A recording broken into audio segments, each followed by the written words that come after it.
Epic Universe is the fourth theme park that Universal will open in Orlando, Florida.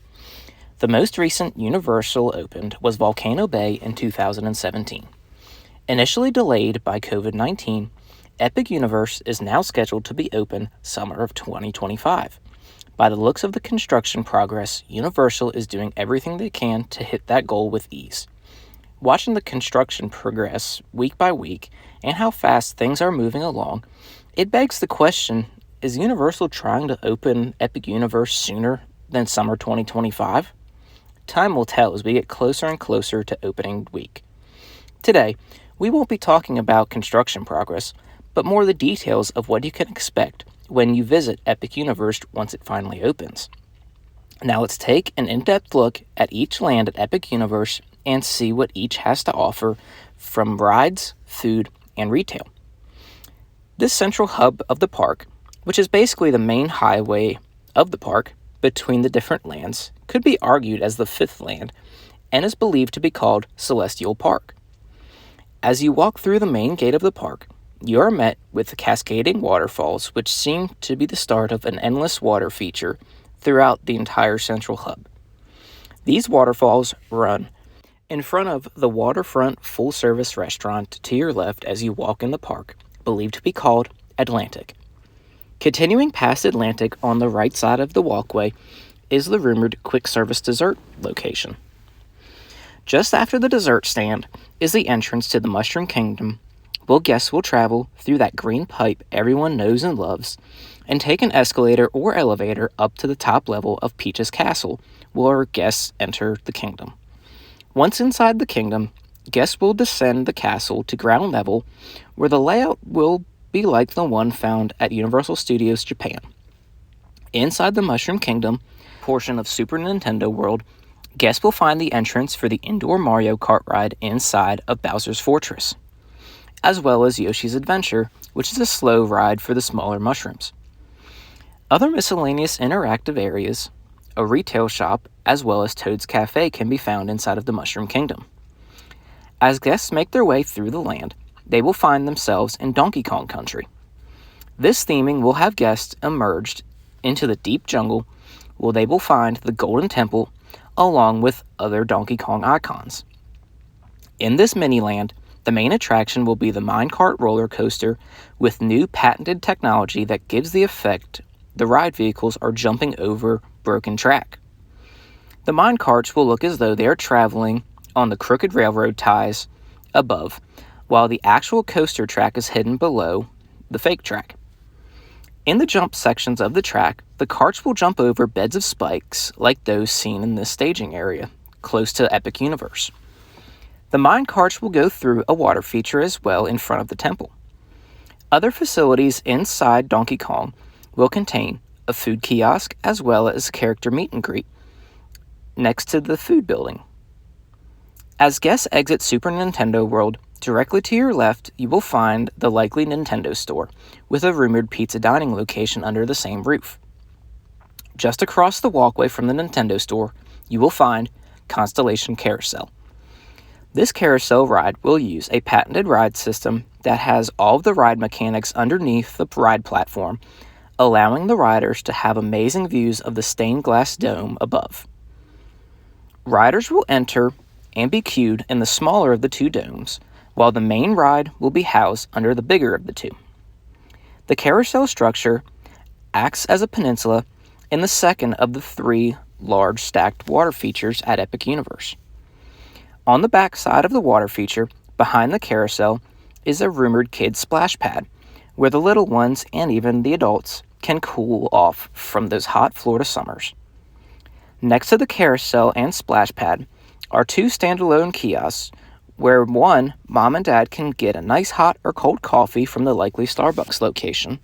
The other kiosk will either be some sort of retail location or snack stand.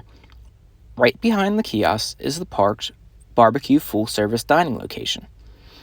Once the family has filled up on some delicious barbecue, directly next door is the entry portal to Dark Universe, which is based on Universal monsters. Themed as a large tree root around rocks, guests will walk through this portal and the backside around the theming elements, giving a reveal to the village ahead. Just before entering the village, guests pass under a broken bridge and enter the village of Dark Universe. On either side, as you walk through the village, there is a dining location on the right and a retail location on the left. Front and center as you walk through the village is the Gothic-style manor, which houses the land's main attraction, possibly named Universal Monsters Unchained, the Frankenstein Experiment. This ride utilizes Kuka Arm technology as the ride base, similar to the one used on Forbidden Journey in Islands of Adventure. It is rumored that guests will encounter every Universal monster on this attraction. While exiting this ride, guests will pass through the Manor Storehouse, likely the exit gift shop for this attraction. Directly next to the Manor, you will find DeLacy's Snack Stand, being overshadowed by Curse of the Werewolf, which is the land's rumored spinning roller coaster. This ride has a barn in the middle of the track, which will act as a possible show point as well as the swing point of the roller coaster. Neighboring the coaster is Burning Blades Tavern, which is one of the two land's full-service dining locations. This location will be themed as the windmill from Frankenstein, where it seems as though the windmill is engulfed in flames, hence the name. The second dining location has yet to be confirmed, but could very well be named the Oak and Star Tavern from previous trademark submissions. Another retail location in Dark Universe could hold the name Pretorius' Scientific Oddities, but is unknown exactly where this location could be. Exiting Dark Universe, you are met face-to-face with the largest water feature in the park, shooting streams of water beautifully in the air. This Villaggio-style fountain amphitheater is surrounded by seating and performs shows throughout the day, and at night possibly performs alongside the fireworks display. Next to this beautiful water display is another full-service restaurant overlooking its own cascading waterfall. The waterfall at this end of the park, plus the waterfall at the park entrance, along with all of the water features in between, gives the illusion that all of these water features are connected. Towering over this restaurant is the park's 500-room on-site hotel, rumored to be named Helios Grand Hotel. This hotel will have its own dedicated park entrance, as well as amazing views from the parkside hotel rooms. It is also believed that on top of this hotel will be a viewing area for hotel guests to watch the firework displays. On the opposite side of the hotel to the park will be the main hotel entrance, as well as a parking garage for hotel guests only. Going back into the park neighboring the hotel is a building that has not had a lot of information on it, but could very well be a retail location, giving an alleged full-service dining location is right across the walkway from this building. This building footprint, however, does not match any of the published permit plans that we have seen so far, so we will have to keep an eye on it. Directly across the walkway is the entry portal to Universal Epic Universe's Wizarding World. Built with a large statue base and rumored to have a hand holding a wand as the main beacon for this portal, it will be very easy to spot the portal before making your way into the streets of Paris. Once guests make their way through the portal, they are met with a Parisian-style arch, which they will walk under as they are transported into the streets of Paris. Directly to the left as guests walk in is a retail and dining location. One main difference to the Wizarding World at Epic Universe is most of the buildings guests will be able to enter compared to the ones at Diagon Alley.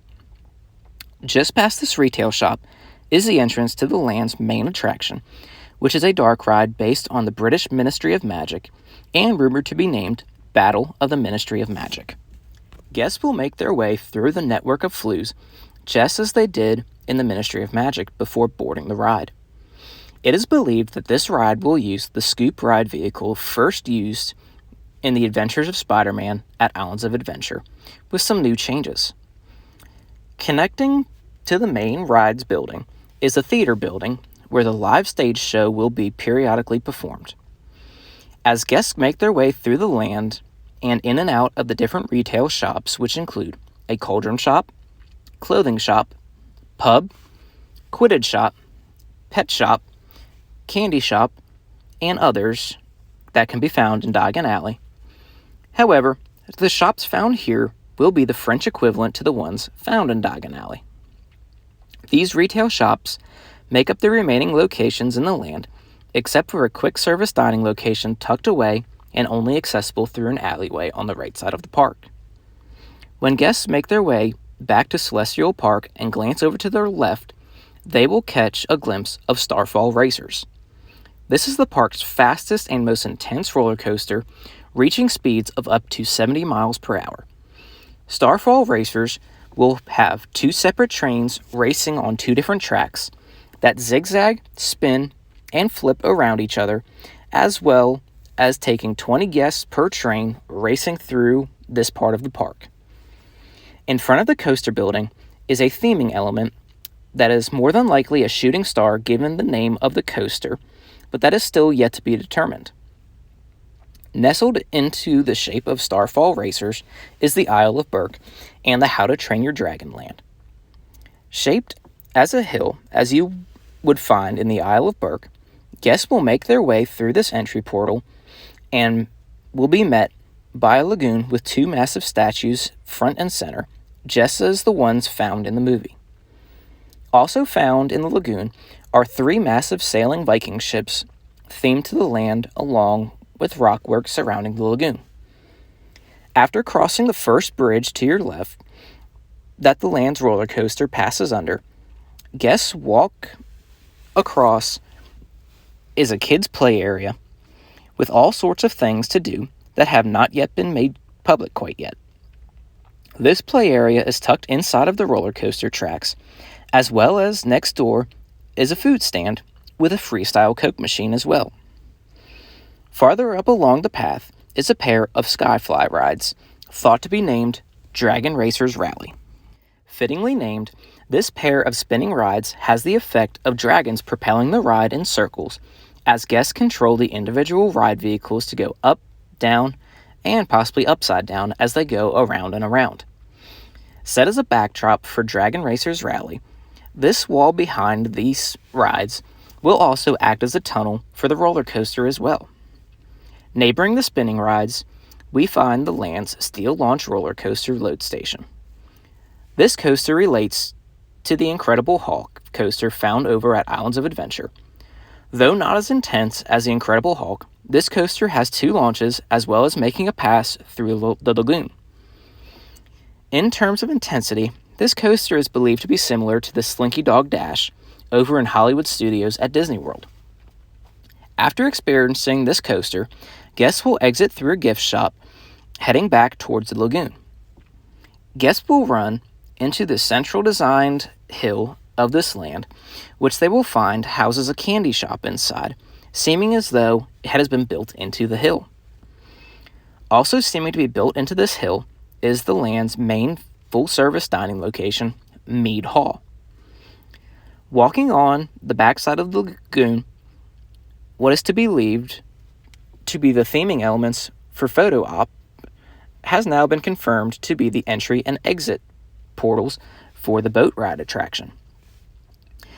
With seating and different structures around the boat ride lagoon, there is a high chance that there will be water cannons that guests not on the ride can blast guests on the boats. Maybe even the guests on the boats will have the ability to defend themselves with water cannons of their own. Continuing down the walkway towards the back of the land, guests will run into the dragon meet and greet where you can meet your favorite dragon. Hopefully, we will be able to meet Toothless.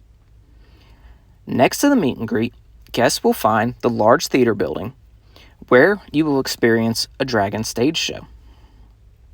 After experiencing the entertainment found inside the theater building, guests will walk back towards the boat ride lagoon and will run into another quick service dining location before exiting the land. Once guests re-enter Celestial Park and hang left from the Isle of Burke, you will run into a quick service food court.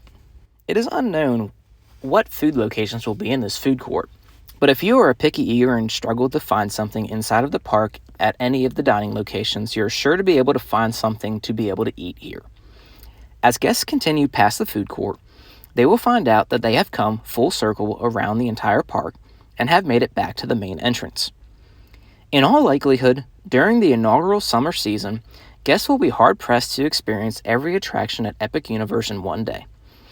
I would plan on spending at least 2, if not 3 days at Epic Universe and split up what you want to do so you don't burn yourself out. There are 2 other projects going on with the construction of the main park that we have not covered yet, and that is the construction of the twin resorts, Stella Luna and Stella Nova resorts, just south of the park. These resorts will have 750 rooms each and be space-themed just like the celestial theming found throughout Epic Universe. These resorts will have on-site restaurants, pool, hot tub, as well as other activities not yet released. Hopefully, this overview of Epic Universe is helpful and adds to your excitement for the completion of this massive project. Remember to like this video and subscribe for more Epic Universe updates as well as other vacation content. This has been Justin from Adventures Away. Until next time, have a great one.